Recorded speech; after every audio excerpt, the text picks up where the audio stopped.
اعوذ باللہ من الشیطان الرجیم، بسم اللہ الرحمن الرحیم۔ باغ میں ملت کے ہے کوئی گلے را نہ کھلا، احمد علیہ السلام، سیرت و سوانح، مرتبہ اے ولیم۔ حضرت اقدس مسیح موعود علیہ السلام کے والد بزرگوار حضرت مرزا غلام مرتضیٰ صاحب اندازاً 1791 عیسوی میں پیدا ہوئے۔ ریاست کپورتھلا بیگوال میں آپ اپنی جانشینی کے عرصہ میں تقریباً 16-17 برس رہے۔ مسجد اقصیٰ کی دیوار اور اس پر لکھے گئے چند اشعار۔ مسجد اقصیٰ کی تعمیر و توسیع کا ذکر جاری ہے تو ایک خوبصورت اور ایمان افروز واقعہ بیان کیے بغیر یہ ذکر مکمل کرنے کو دل نہیں کرتا کہ یہ ایک عشق و محبت کا ایسا اظہار ہے کہ آج بھی اس عاشق دل ربا کی روح پر نثار ہونے کو دل چاہتا ہے۔ یہ ایمان افروز واقعہ کوئی 130 سال قبل کا ہے۔ قاضی کوٹ ضلع گوجرانوالہ کے رہائشی ایک نیک دل اور معصوم پاکیزہ فطرت قاضی ضیاء الدین صاحب، جو کہ بزرگان اور اولیاء و صلحاء سے ملاقات کا شوق رکھتے تھے، انہیں جب حضرت اقدس مسیح موعود علیہ السلام کی نیک شہرت کا علم ہوا تو فروری 1885 میں وہ صحبت صالحین کے اس شوق سے قادیان تشریف لائے اور 5 روز تک اس صحبت سے فیضیاب ہونے کے بعد جب واپس جانے لگے تو قادیان اور قادیان کے اس چاند کی محبت ان کے پاؤں کی زنجیر بننے لگی۔ دل تو دے ہی چکے تھے، اب جانے کو بھی دل نہیں تھا، لیکن مجبوریاں تھیں کہ آخر کو جانا ہی پڑا۔ لیکن جانے سے پہلے اپنے دلی جذبات کا اظہار ایک عبارت اور کچھ اشعار کی صورت میں مسجد اقصیٰ کی ایک دیوار پر رقم کرتے گئے۔ یہ عبارت کئی سال تک مسجد کی اس دیوار پر قائم رہی اور خدا کے اس مسیح پاک کی اپنے پیاروں سے محبت اور ذرہ نوازی کا انوکھا انداز بھی دیکھیں کہ مسجد کی اس دیوار پر لکھی ہوئی عبارت کو مٹنے بھی نہیں دیا، یہاں تک کہ 11 سال کے بعد حضرت قاضی ضیاء الدین صاحب نے دوبارہ اس عبارت کو اپنے روزنامچہ میں نقل کیا۔ وہ عبارت یہ تھی: قال اللہ تبارک و تعالی واتقوا اللہ وکونوا مع الصادقین، توبہ آیت نمبر 119۔ مصداق این آیه شریفه فی الوقت ذات بابرکات جناب میرزا غلام احمد است سلمه الله الصمد۔ حقیر 5 روز به خدمتش مستفید ماند، هر روز در ایمان خود نور تازه مشاهده کرد۔ علم این معلوم به بصارتی که به کهل متابعات شریعت حقا مکتحل است مفهوم، اما بیچاره معتقدات ترهات صوفیه این زمان از این دولت محروم، ذات مبارکش مصداق حسن و خوبی و دلبری بر تو تمام، صحبتی بعد از لقای تو حرام، حقیر اگر خیال پایمالی عیال و لحاظ بیماری والده ضعیفه خود آید، حال نشدی گاه به فرقت این آستان فیض نشان بر خود گوارا نکرده۔ ضرورت است وگرنه خدای میدانند که ترک صحبت جانان نه اختیار من است۔ خداوندا به طفیل اخلاص این مرد بر راکم آثم هم نصیب از اخلاص خاص عنایت کن، اگر دردهای خود نا مخلصم تا نظر میرزا صاحب محمدو بری رخیمہ انداز تا اخلاص از ذات واحد تو برای حقیر طلب کنند۔ به ملازمان سلطان کی رساند این دوارا که به شکر پادشاهی ز نظر مران گدارا۔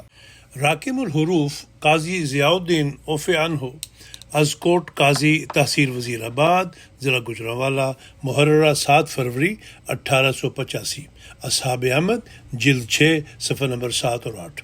ترجمہ: اللہ تبارک و تعالی نے فرمایا، اور اللہ کا تقوی اختیار کرو اور صادقوں کی جماعت کے ساتھ شامل ہو جاؤ۔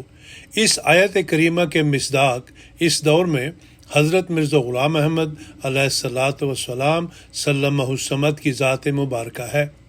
یہ حقیر آپ سے فیض حاصل کرنے کی خاطر 5 دن تک ٹھہرا رہا اور ہر روز اپنے ایمان میں ایک تازہ نور پاتا رہا۔ آپ کی آمد کے متعلق شریعت حقہ کی پیروی سے جو کچھ سمجھا گیا اس کے مطابق اس زمانے کے خرافات اور بد رسومات کے پیچھے چلنے والے صوفی حضرات اس دولت عظمیٰ سے محروم ہیں۔ آپ کی ذات مصداق ہے اس شعر کی کہ حسن و خوبصورتی اور دل ربائی تجھ پر ختم، اور تجھ سے ایک بار ملنے کے بعد کسی اور سے ملاقات حرام ہے۔ اس عاجز کو اگر اپنے اہل و عیال کی بدحالی اور اپنی ضعیف والدہ کی بیماری کا اندیشہ اور خیال نہ ہوتا تو کبھی بھی فیض نشان آستانہ سے جدائی اور دوری اپنے لیے پسند نہ کرتا۔ یہی ایک مجبوری اور ضروری وجہ ہے، وگرنہ میرا خدا جانتا ہے کہ اپنی جان سے محبوب ہستی کی صحبت اور مجلس کو چھوڑ کر جانا میرے بس کی بات نہیں۔ اے خدا، آپ سے اس اخلاص کی بدولت اس گناہگار پر جو یہ عبارت لکھ رہا ہے اپنے خاص اخلاص سے ایک حصہ عنایت فرما۔ اگر میں اپنی اس دعا میں مخلص نہیں بھی ہوں تو حضرت مرزا صاحب کی نظر شفقت اس تحریر پر ڈال دے تا تیری یکتائی اور ذات یگانہ سے اس عاجز کے لیے وہ اخلاص طلب فرمائیں۔ قاضی عبدالسلام صاحب فرماتے ہیں کہ مندرجہ بالا تحریر میں نے بھی مسجد اقصی میں دیکھی ہوئی ہے۔ وہ ایک مدت تک دیوار پر محفوظ رہی، پھر سفیدی کے نیچے دب گئی۔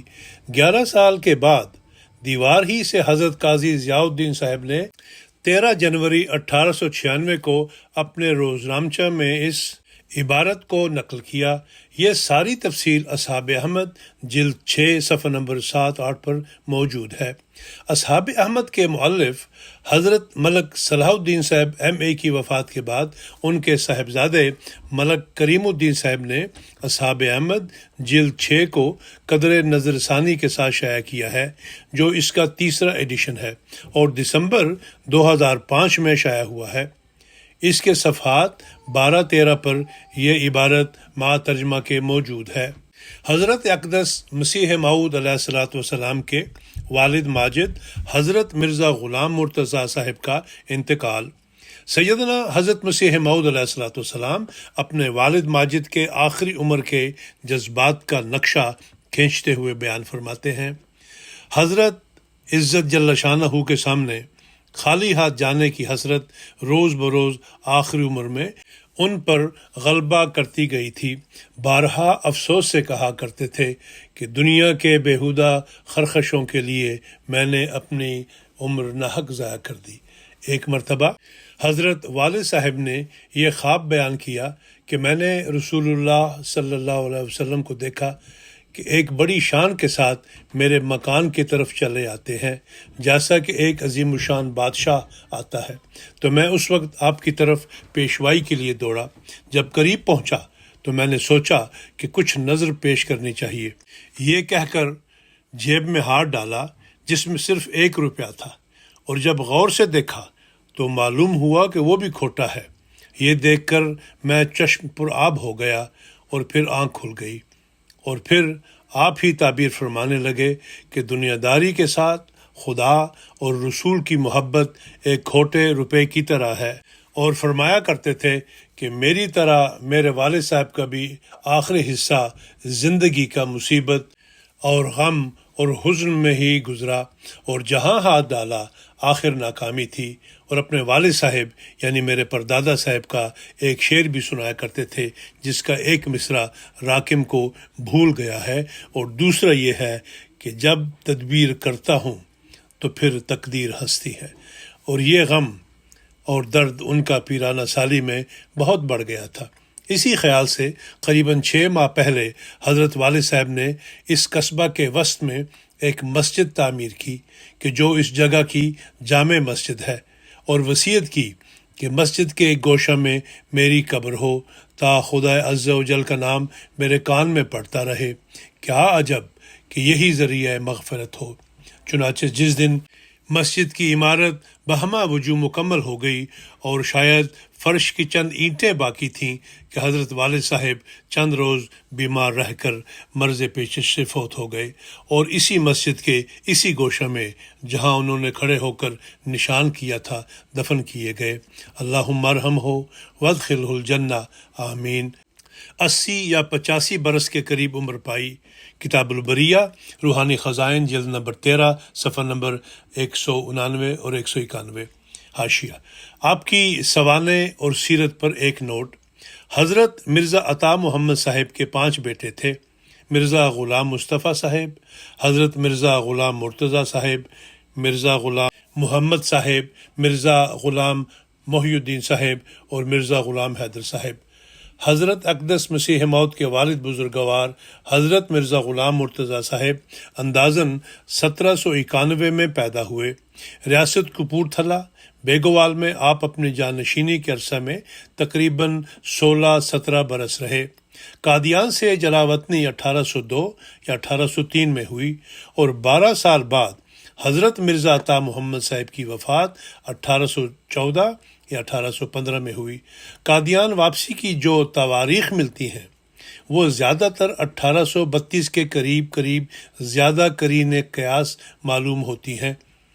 تو یوں تقریباً 17 برس حضرت مرزا غلام مرتضیٰ صاحب اپنے والد ماجد کی وفات کے بعد وہاں یعنی بیگوال میں رہے، لیکن اللہ تعالیٰ نے اس مرد جری کو عجیب حوصلہ اور طاقت دی ہوئی تھی، اور ایسا خاندانی وقار اور غیرت کا پاس تھا کہ انہیں اپنی چھینی ہوئی جائیداد واپس لینے کا شدت سے احساس تھا۔ اور اگر یہ کہا جائے کہ آپ نے اپنی آخری سانسوں تک یہ جد و جہد جاری رکھی تو مبالغہ نہ ہوگا۔ جلاوطنی کے اس دور میں قادیان کی ریاست کو واپس پانے کے لیے آپ نے اس جد و جہد میں جن مصائب کا سامنا کیا، ان میں ایک بہت ہی عجیب اور تکلیف دہ بات کا پتہ چلتا ہے جو ہمارے پاس صرف ایک فکرے کی شکل میں محفوظ رہ سکا۔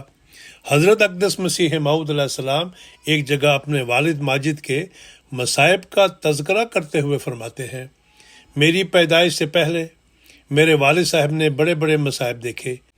ایک دفعہ ہندوستان کا پیادہ پا سیر بھی کیا۔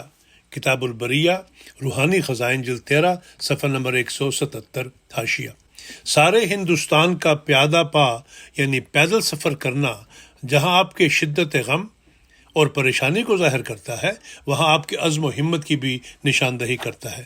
اور کہنے کو تو یہ ایک فکرہ ہے، لیکن اس کے اندر ان ہموم و غموم اور تفکرات و مصائب کا ایک جہان ہے جو اس خاندان پر طاری تھا، اور بحیثیت ایک سربراہ خاندان کے ان کی خلاصی کے لیے آپ سرتور کوششوں میں مصروف رہے۔ اور دوسری طرف یہ فکرہ آپ کی علو ہمتی اور عزم و حوصلہ کی ایک ایسی داستان کا عنوان ہے کہ جس کی بہت کم تفاصیل ہمارے پاس محفوظ ہیں۔